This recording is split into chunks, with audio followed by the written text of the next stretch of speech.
sitting down with me. Today I'm here with Mary Deacon, Alex Munter, Louise Bradley, and Cobb, who is the moderator of the Panelists today. So just to quickly start off, one of my first questions, as you know, I do run a podcast called Young PR Growth, and a really interesting question came up during the Q&A session about how PR is one of the 5th most stressful industries out there. But what can a young professional do for the audience of the podcast when they're coming into this industry? What can they do to prepare for, the stress and make sure that they... Well, I think that what you're doing right now is a really good start, and that it's acknowledging that it is a very stressful environment. I think breaking it down a little bit further and trying to figure out why it is so stressful is going to be important. And then figuring out ways in which you can offer support. In order to deal with stress, it doesn't require that you work with a mental health professional all the time. Peer support has been proven to be an extremely helpful and valuable tool. And I think it's learning ways in which you can reach out to, and even very important is to ask for help and to seek it out from your colleagues who are under the same stressors. Okay, thanks. My next question is actually for you, Chris. Right at the beginning of the panel, you were talking about how when you were writing a story about Jesse Graham, you actually broke a little bit of the rules to tell the story. And one of the questions that popped in my head as a young professional is breaking rules for the greater good something good, or is it still just breaking rules? Like, well, where should young professionals stand on this? I didn't know the rules existed, which is key. Although I'm not sure I would have adhered to all of them. Some of them probably I would, certainly not all of them. To the point, I just didn't know they existed. And I guess when rules are broken, they're often broken out of ignorance. And I suppose somebody said to me after the panel, that tends to be how things change.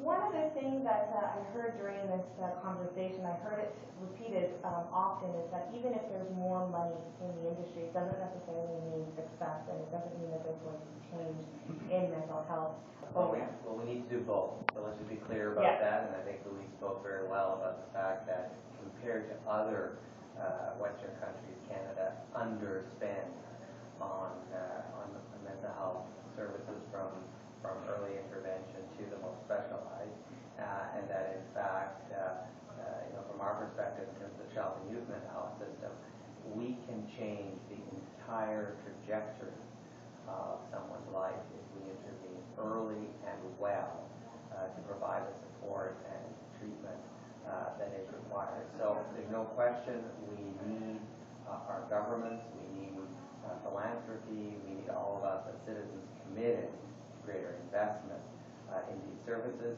and to help make that happen, but also more importantly to help create communities, whether that is workplace communities, school communities, or the broader community, that are safe, accepting, and welcoming places of all people. We need the open discussion around mental wellness, around mental illness, and we do need to support these anti-stigma efforts that are underway, and obviously PR professionals have a big role to play. What kind of role can public relations and communications?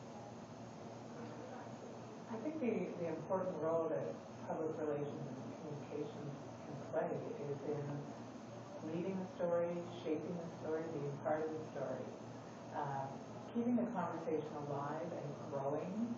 The conversation is really important to address the stigma, and stigma is the reason that 2/3 of people with mental health issues don't seek help. So, it's spreading the word that help is available, that recovery is possible, that people with mental health issues, can and do lead full and happy lives. And that, frankly, people with mental health issues are just like you and me, and our friends, and our family members, and our co-workers. So it's being part of that conversation. And one thing before we finish today's little talk, Mary, I'd love for you to repeat your story about how you get involved in organizations and how you got involved with Bell and how you grew your career, because you were saying that every single time you chose a job, it was because you had a personal connection with it. And I think that the story is really, really good for young professionals to hear that. So when I first started working, I worked in the private sector, and I didn't find it, for me, personally, very rewarding. I had a friend who worked at World Wildlife Fund, and I loved animals. So I thought, I'll go work there because it's something that I'm passionate about. Never worked harder in my life. I learned everything there was to know about fundraising, communication for the cause of wildlife. After a number of years, 6 or 7 years, I went to work at the MS Society, and I went there because my sister Margie has MS, and I thought, okay, well, I could be passionate about that and make a difference there. I worked there for a number of years. What took me to CAMH was the suicide of my brother David, quite young, 25 at the time, and I felt somewhat uniquely qualified because I knew how to fundraise, but I had this passion for an issue and felt that I'd never be a doctor, I'd never be a researcher, but this is the way that I can make a contribution. So, my involvement in mental health came about through a real passion for making a difference, and I took that passion with me through CAMH to Bell, to lead this Bell Let's Talk Mental Health Initiative and try and help ensure that people do get that early and appropriate help they need